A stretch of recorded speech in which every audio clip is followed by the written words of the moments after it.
Cool. So pirates have heart, they have skulls, and do pirates always have that many teeth? No. So what if I decided that I don't like the bottom jaw? Could that get rid of this problem that I'm creating here? You know what? It's an awful solution. I should fix this problem as it is, and we will. You know what? I have faith in myself. We will create plenty of problems later on down the road. What I'm going to do is I'm going to click this lasso tool, and I'm just going to. I'm still using my mouse. I haven't even brought in my pen on my my display tablet because of what we've done here. There's not a lot of this area that's creating detail in the hollows of the skull. So I'm fairly confident I can just do that. Awesome. And create a layer mask. Right? Click on the image, create this layer mask tool, and when I click on this tool, that jaw is going to disappear. We're only going to get the top of the skull, and things are going to be perfect, and go.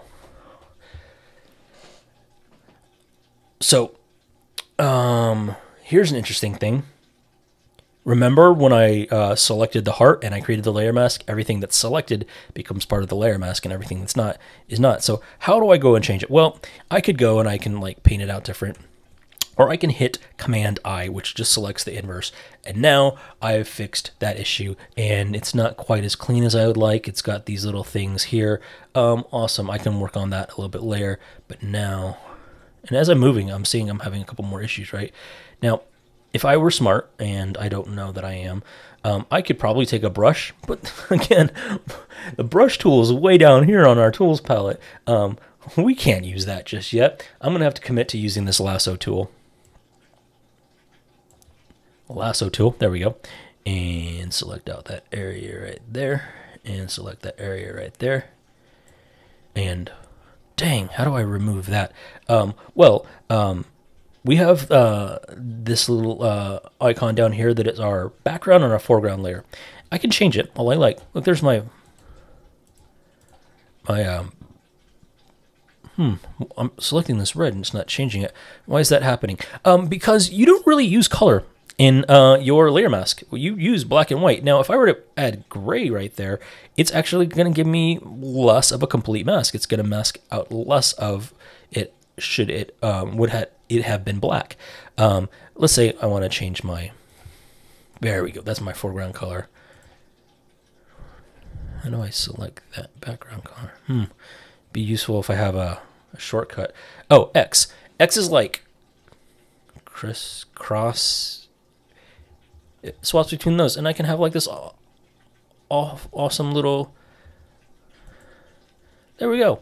Cool. We have a foreground background color. Now that's perfect. Now we can go. We can select that layer mask, and whoops, look what happened. Again, we can't use color in our masking. We only use black and white. Well, now I've wrecked it because now I'm using gray and I don't have white. How is that useful? You can always select this, and this will take you back here to your default.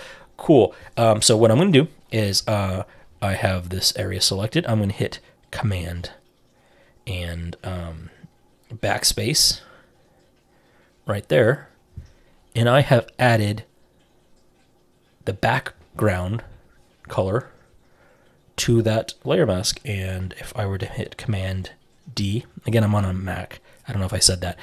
So all these are Mac shortcuts. For Windows, they're going to be very similar, not always 100% the same. But look, there we go. We've got rid of that those little bit of teeth, and there we have this perfect pirate image. And we've used all of the major tools that we thought that we needed to. However, I still have this other image right here. And I really like the texture. Man, that looks too clean for a pirate. But that looks kind of less clean. What if I put in a little bit of an overlay? Overlay's okay. But I only have 4 options. I have normal, multiply, screen, and overlay, and then difference. Difference is some kind of wild card that we brought in there.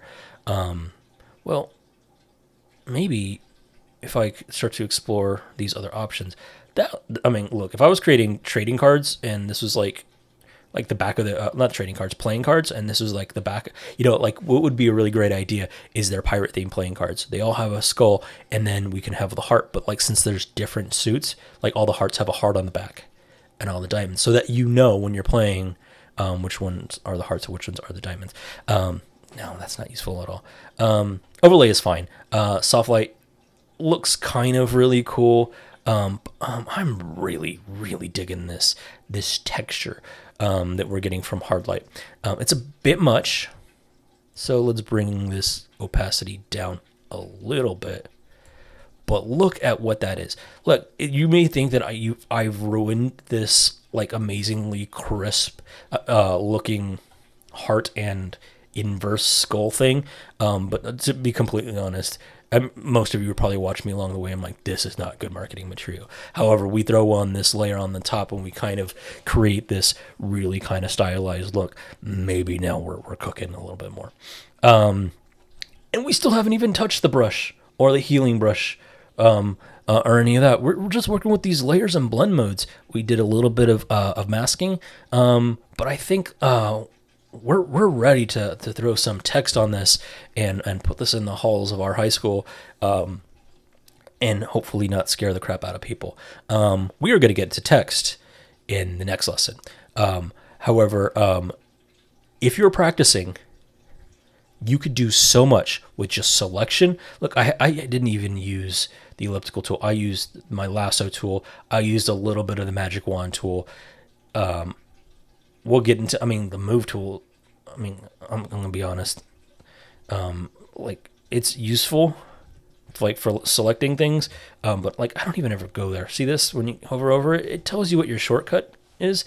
You didn't see me click on it at all, but, what I have done is I've hit this V and I've adjusted things. Select the layer. Okay. Come on, pretend like you know what you're talking about. Select the layer. It's almost of like, even though I'm selecting the layer, it's finding the thing on top. And I don't want to go back and move, so I'm going to hit Command Z to undo. How do I move this skull when I have this old paper on? I can turn it off, right? How useful is that if I'm trying to get, like, make everything look really great, then I have to, like, get the position right and I have to turn off layers. What I can do is I can select that. I have this move tool selected. I can unclick this auto select. What auto select does is saying, hey, there's a thing right there. You can't see it because it's a blend layer, but even though you have the other layer behind it selected, don't you want the thing that you're clicking on to move? I'm like, yes, auto select. That's what I wanted to do. But we sometimes, when we have these gradients and these layer effects, we forget that. So now if I select a layer and I move that, it doesn't. That's telling me right there that it's lined up with center. But man, I really want that nose to be a little bit more that way because it's not perfectly symmetrical skull. I can move that, and that's perfect. But let's say I don't like clicking on back and forth on these things, and for the demonstration, I'm going to have to click on back and forth. I could always, while I have that V, think of it like a V, kind of like pointing, like an arrow, because see how it's like an arrow, which is very useful for Photoshop and less useful when you start getting into other applications that kind of use different types of arrows and selection tools. Excuse me. You can hit V, and it becomes an arrow, and that, like those arrows, that's how you move things. If I were to hit or hold the command key, you see that what's going on over here in this corner? It is, as I'm holding the key, the minute I take the key off, I'm not like turning it on and off. I hold the key, it's on. I take my finger off the key, it's off. I can then turn it back into auto select if I wanted to, right? The problem with auto select is it automatically makes that layer selected. So if I don't want auto select, I can do that. And I like my heart. Cool. So, all right. Now we've used, we've looked at the marquee selection tool, but we've used our lasso tool. We haven't even really used the lasso tool effectively. It's just we've used it as a selection tool. We've used our move tool to move some things around, and we've used, there's our hard light. There's our difference. These are a little bit outliers. We use our good old trusty normal, because normal is okay, and we use our screen blend mode. and then we used our little adjustment layer just to create that that background layer. Now, I made a guess on what I thought it would look like, but I'm deciding that I don't really like that color. It's too yellowish. Maybe I want to add a little bit more of a darker color to that background. That's the benefit of having it as an adjustment layer rather than a solid layer. I can, whenever I want, go in. I like how that's changing that texture up there and that skull as I go a little bit darker. See how those details are popping? There's so much more flexibility when you're using rather than a white image background. Being able to use an adjustment layer and maybe not quite as yellow.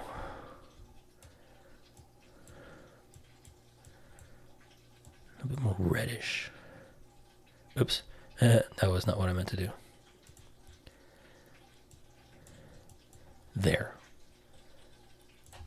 Cool. I am happy with that as the beginning of our poster. It has some nice background detail. We have this old paper. Look when we turn off that old paper layer. Look at that. That's awesome. I'm going to go ahead and end there because we're going to start working with other things like text and maybe bringing in those other tools like brushes and stuff like that. We're going to do that in the next lesson. I'm just getting you started on putting a nice, really cool looking playing card back for all of your heart cards, or maybe a propaganda poster. You know what? Text may be necessary to like not freak people out. If you're walking down the halls of a high school and you see this, that may worry you a little bit. But they're going to have to wait for the next lesson for that. What I'm going to do is I'm going to go up here. I can click File and Save As and do that. I hate doing that. It's time consuming. I once had someone tell me, if you want to be a power user, you need to know your shortcuts, so you're not going and searching. You're just doing these keystrokes. So I'm going to hit, as I'm on a Mac, hit Command S. I don't even have to hit Save As because it hasn't been saved yet. I, for my purposes, let's say I'm at the high school and I'm using one of the computers in Mr. Wise's room. I probably want to save it to a folder, which is maybe in the documents or the desktop. I think that Mr. Wise's design class should probably create their own folders within the documents. So I'll create my last name. And if I wanted, I could have subfolders, or if I can have my last name and go propaganda.